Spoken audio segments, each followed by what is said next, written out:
The stage was all set for a potentially explosive session in the House as Prime Minister Raila Odinga took the floor of the House to respond to allegations of misappropriation of the Kazi Kwa Vijana donor funds. His office was on the spot with claims that some of his top officials had diverted the funds for the activities that were ineligible for funding, in line with the agreement signed with the World Bank. But the PM sought to put the record straight. And that up to now, not a single penny has been lost in this project. But the Premier's critics differed with his position and insisted that there were questionable expenditures, as indicated in a preliminary World Bank audit report on the Kazi Kwa Vijana project. The bank had disbursed 971 million shillings through the PM's office to pay wages for youths engaged in the project. Meaning from 2009 to 2011, still, Mr. Speaker, the controls had not been put in place. So the 308 million was the sum total. But the ones which were found by the internal audit to have integrity issues amounted to 107 million. That is out of 7 billion shillings. And soon, emotions ran high as pro and anti-Odinga members of parliament clashed, almost throwing the House into disarray. We are saying Kazi Kwa Vijana lakini pesa kwa wazee. This money went to some wazees in the Prime Minister's office instead of the young people of this country. Because he's playing politics with a matter, Mr. Speaker, that requires us to demonstrate leadership, Mr. Speaker.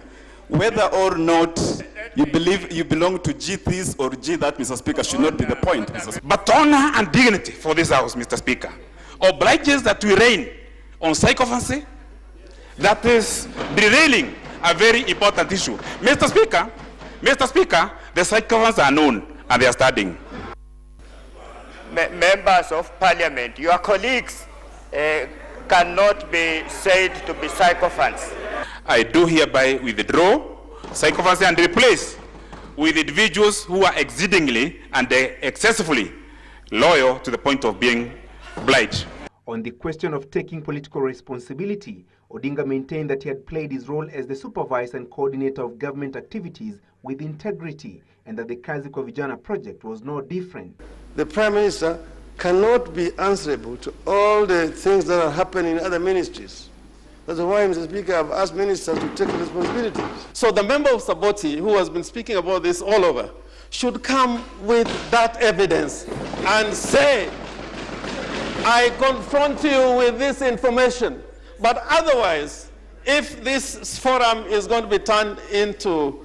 At one point, Ikolomani MP Dr. Boni Halwale mentioned senior officials in the Prime Minister's office, among them PS Mohamed Isahakia, Chief of Staff Karoli Omondi, and Head of Policy Dr. Rachel Gesami, and linked them to the alleged misappropriated funds, but Odinga defended them. This particular scandal, if indeed it comes to pass as one, is a huge embarrassment to our republic. If he wants to say it's a scandal, let him say it's a scandal.